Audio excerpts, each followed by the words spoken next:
Good evening, I'm Gabriella Reyes and you're watching Point of Focus, a talk show created to inspire, educate and empower our teens and young adults. We will be focusing on the youths that are making the positive changes in our society as well as the positive things that are happening in our communities. Join me, my co-host and my guests where we will be discussing and finding solutions that affects us all on issues such as gang-on-gang violence, rape, abuse, teenage pregnancy, lack of education, and much more. Stay tuned. We'll be right back where we will be joined by my two co-hosts right here on Point of Focus, where we focus on the points that matters to you.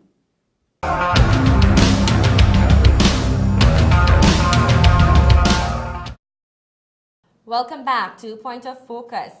With me today are my two co-hosts who have been actively playing a role in our communities and our society and helping those who are in need. To my right, I have Ms. Neha Dawa. Thank you so much for having me. Thank you so much for taking some time out to be here with us today. And to my further right, we have this handsome young gentleman, Justin Leonard. It's a pleasure to be here. Thank you, Justin, again, for taking some time out. Neha, tell us a little bit about yourself. Okay, I'm a fashion designer by profession and as well as a Kathak dancer trained in India. You're a fashion designer. Where did you study your fashion design? Caribbean School of Fashion Design in UTT. Really? And have you started designing? Do you have your own store? Or? Actually, I have my own office and I operate from there at the moment. That is quite impressive. And your dancing, how long have you studied Kathak dancing? Kathak is something that is an ongoing stuff. I mean, I study it officially and everything, but I go back and forth because you can never stop learning. That is amazing. I hope you can teach me to dance one day. Justin, tell us a little bit about yourself. Well, I'm a new business owner. I'm 23 years old, and the name of my company is Colossal Haulage and Construction. It's just started up, so I'm getting the hang of things. The whole process of back and forth and you running around. So, are you new to construction? It's just a company that's new. No, that's a company that's new. Great. You are both very much sound like amazing individuals. What we want to talk about today is a lot of what has been going on in our society. What is your opinion or your views on what's happening to our youth today in society? Neha? Well, today in society, everything is based on social media network. I mean, you see everybody want to post up something. It's a social class business. That's the Facebook, the Twitters, the Instagram. Everything. And when people see something posted, I want to be better than that person. That's what the mental, psychological thought of it. So you're seeing these things where they're going with this party, that party. No. When you go into that, some of these youth individuals say, well, okay, I can't afford it. I can't do this. But so they lead into the operation of crime and this and that. Or they say, oh, well, the trend is now, just like how they'll have a fashion trend, they'll have a trend now that pregnancy. Let me get pregnant too, Justin, do you agree with her? Yeah, yes. I share the same sentiments. Because the social media, what it does is it's a big competition for everyone. I mean, competition is healthy, but among children and younger individuals or young adults, as we would say, it's healthy to a point. Okay. Because the influence it has on them, they take it negatively and express things that aren't good to society. So how can we actually use the social media in a positive way to change the lives of the youths and control the negative aspects of it? Well, in that way, there's so much being done already. I mean, there's a balance of it all because, I mean, there are youths that actually, or young adults who are actually going into these segments of youth facility groups, helping out NGOs. Then they have those other bands who have like guns and posting it up on Facebook and these things. So there's a balance, but it's all about nurturing and these sort of stuff that can help them be that. But again, there's something we can't figure out why we can't tackle those people. Like there's something that's missing. Justin, what's your take on this? It starts with the parenting aspect of things. That's why it all starts, because they created that seed that needs to be nurtured into that tree and grow up. And if it's not properly nurtured with any nourishments or supplements, right? How is the child going to blossom as an individual? How are they going to gain character? They're just going to follow whatever is exposed to them. So. Let's bring this to, let me take this point further. There was a particular video that was circulating on our Facebook about a particular child exposing herself to another individual, I think over Facebook, and her mother took to a beating of it. And there was a lot of there was a lot of uproar of it in support of the mother, against the mother. What's your view on something like that? Do you think she had enough control over her child? Do you think she was practicing proper parenting at that point in time? Well, at that point, yes, she practiced that, but I mean, it was a bit brutal in terms of beating her to that extent that she could have killed the child. I mean, yeah. But the child needed that guidance. I mean, the mother was probably fed up, but again, we had to look at what that child, I would like to know what was in that child head, why it led to that, and what kind of, how she was brought up to lead to that. Justin? I think the don't spare the rod and spoil the child is perfectly implemented in this situation here. I support it, but not to that extent. I mean, I believe in the embarrassment thing. I don't know if you all ever saw children in pharmacies or the groceries and their parents correcting them and they embarrass them. So when you get that level of embarrassment in front of people, strangers, They'll shoot like a pin. You But don't like that. don't you think we should at least You know, try so she talking probably to a tried from that child? angle. Well, if it does, She probably tried that talking angle. to a child, I'm sure many parents do, but at the end of the day, when, as parenting is a concern, sometimes children who have the best of life, iPod, everything is given, they don't appreciate things. And then they will go against their parents. They won't be able to have that positive because their parents are so strict, they can't speak to their parents. Yeah. Do you think that now, we'll be talking about parents that are strict, kids that have strict parents, that aren't allowed to go out or socialize with their peers in a healthy way, that is, do you think that they can now socialize with the world at heart by just using Facebook? Because you're seeing kids, a lot of videos going about the social media network with kids twerking, with exposing themselves, with the fighting in the schools. Right. How do we control this? We can only do so much, but I mean, I think it's time for individual attention, and also the teachers have play a part with it. Teachers are they're very important to it because when parents are not there during their regular parenting hours, Right. they're supposed to be their parents. But Exactly. As well as teaching them. Can you we know? say that the teachers have taken this role very seriously? In Trinidad and Tobago, personally, I don't think so. I think they've But taken why it do you very say lightly. that? Because the results of it, what we're seeing From the students or the teachers? from the students' aspect, what we're seeing from the students negatively. In I'm- schools, the videos, and all these other negative contributions. I have a small clip to show just to give us an idea of the negativity plaguing our society. Let's take a look. Residents of the Beetham Gardens on Tuesday say they are exercising restraint from protesting after they claim that several persons were abused by soldiers. Community activist Anderson Wilson stated that as early as 2 a.m., soldiers began destroying properties as well as threatening residents in the area. The villagers are about to protest and a result of that is because of the soldiers coming out at 2 a.m. this morning, loaded 3 a.m. this morning, approximately 2 to 3 a.m. Right. this morning, breaking down people's fences, mashing up their doors, windows. That's on Beetham Phase 5, pure Beetham. When Eyewitness News caught up with Joel Joseph of Phase 5, who claimed that he was beaten by soldiers for no apparent reason. Well, early this morning, I get up about 20 past 4 to brush my teeth, right? Wow, that is some really intense stuff there. It's a bit shocking. It is. Yeah. It is. This is what's going on in most of our communities, well, some of our communities. You have to wonder, can this change? How do we change this? Nima? I think that honestly, we could only do, again, as I said before, we can only do so much, but as I said, we need to pay individual attention to these individuals that need the help. I mean, Who's we? Is it the government? Is it the I think the community, the church? Who is the we? I think the church, the government, everybody who can play a part to make these children in a positive impact, we need to actually give that. I think it's time to narrow it down to a certain group and expand your wings. Because I mean, if you give it to a group, if you have a seminar, not everybody would say no. So we have to pinpoint these children. Justin, what's your take on this? I think as parents, it boils back down to parents again because government they have provided the nation with enough facilities. Yes. And the churches they also have it. It's accessible. They always have these youth group meetings on several days of the week. It's there for them to go, but it's the parents' job to push their children into these Yeah. things. To say, look, this is the time you're going to be home from. You should dedicate some time to impact society in a positive manner and give back. Yeah, but at the same point though, but some parents don't express interest in their children. That's the ones that we have to tackle as well. That's the big issue as well. As you are young yourself, what made a difference in your lives in terms of making a decision to go the path you did as opposed to what we have just seen in that clip? Okay, I think it was parenting and my inner self-confidence and willingness that I wanted to become something, I wanted to do something in my life. I always remained focused, and I was like, I knew when was right and when was wrong.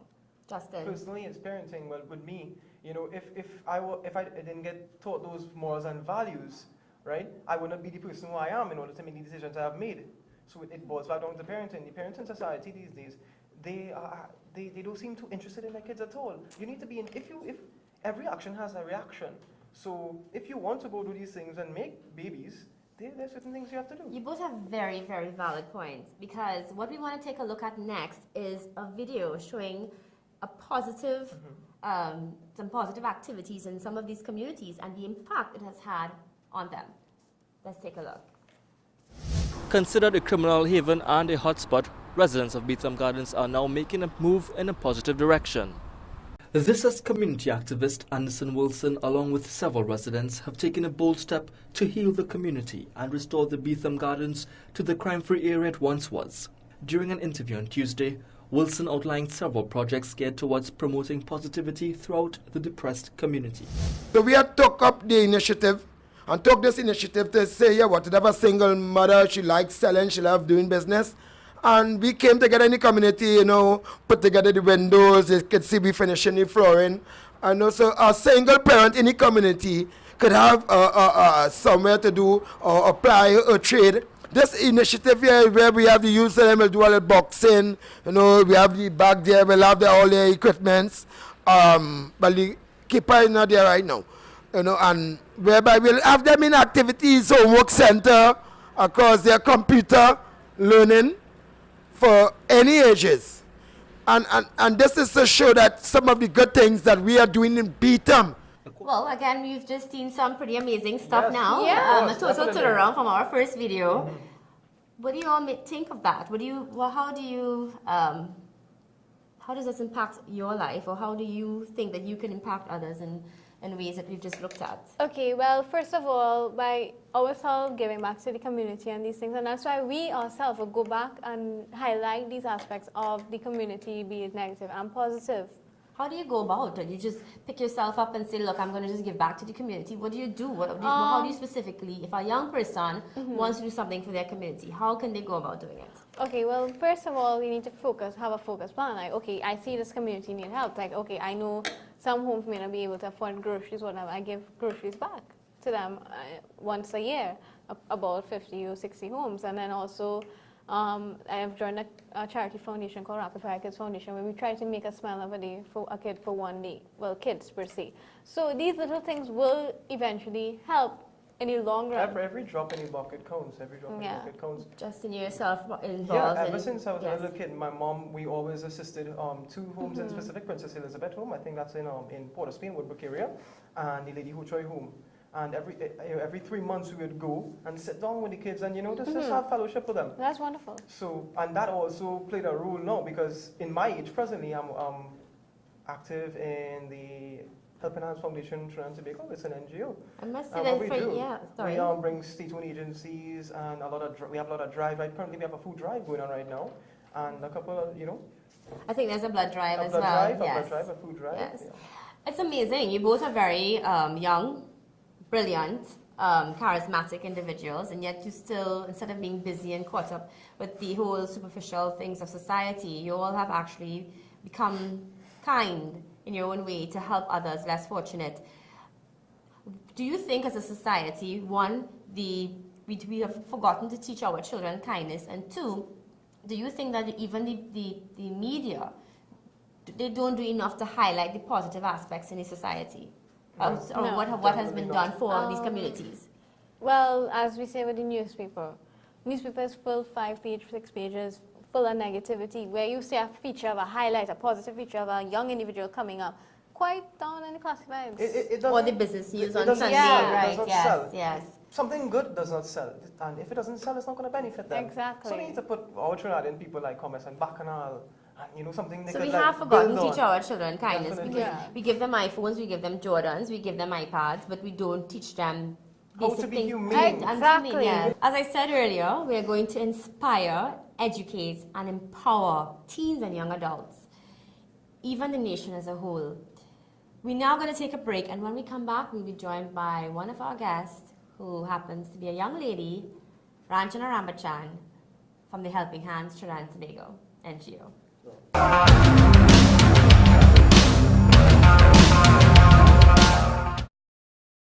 Welcome back. You are watching Point of Focus. With me today is a young attorney, Ms. Ranjana Rambachan. Hi, Gabby. Thank you for making some time to come on Not our a show problem. today. Ranjana, tell us, what do you do? Tell us about yourself. Well, I'm a corporate and commercial attorney with Paul Nabla, Delabasseed and Jasler.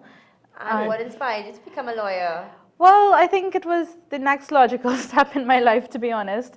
I did my first degree in business at University of New Brunswick in Canada, but my uncle from Siparia, who's an attorney, always would tell me when I visited his home, he would take me down to his office, hand me a legal pad, a fancy pen, and be like, well, look at all these books, who's going to do it next? Quite impressive, huh? So I think it was a little bit of a mind play from young.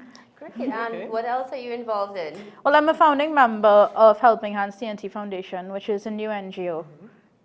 Okay. And how long has that been in existence? This September would actually make it a year. A year? Yeah. Okay. So between that time, what have you all been doing and stuff like that? Yeah, yet. I didn't reach September yet. Oh. Are we supposed to, what? I don't know. You said September, make it a year. You say a year. A year? No, yeah. Well, We reached September well, yet, dude. sorry. All right. Okay. Well, during this time, we've been doing, our main focus has been on outreach programs. All right. Because there are a lot of services which the citizens of the country can access, but they're not aware that they can access those services. So you all make it more accessible to them? That's the main idea, yes. All right. And in which manner do you all go about it? Well, our outreach programs are multifaceted. So they comprise of a couple areas. So one is that we have a medical camp. The other is that we have legal aid clinics. We also have state agencies which attend and meet people on a one-on-one basis. Okay. And we also have a focus on youth and career development. Okay. What about the success of this? How has this been received by members of the public? I can generally say that it's been quite a success just based on the fact that when we go to certain areas, we actually get callbacks and asking us to come back to that area, but in a different, so like we went to Felicity, they wanted us to come to across the highway to another area, which is close, but it's the same people who do the work in those areas. Ranjana, most people your age would be liming, going Zen, Aria, Arapika Avenue. On the avenue. Where do you find the time to do all these things in terms of the NGO and your career? Where do you find the time to this? I mean, I don't think that it's that you can't do the usual routine of lineman working home because you'll go crazy if you don't go out and enjoy yourself a little bit. But it's about finding a balance and striking that you can do this in addition to your stuff. It's knowing that some evenings and some weekends you're going to have to give up your time. And knowing that you want to do it. And that's where the motivation comes. The youth today should, seek to be more like you and your committee. That's kind. I would like to thank our guest, Ranjana. Thank you so much for your time. It's not a problem. Our co-host, Justin Leonard. Definitely. Welcome. We're going to take a final break. And when we come back, we're going to wrap things up. Stay tuned.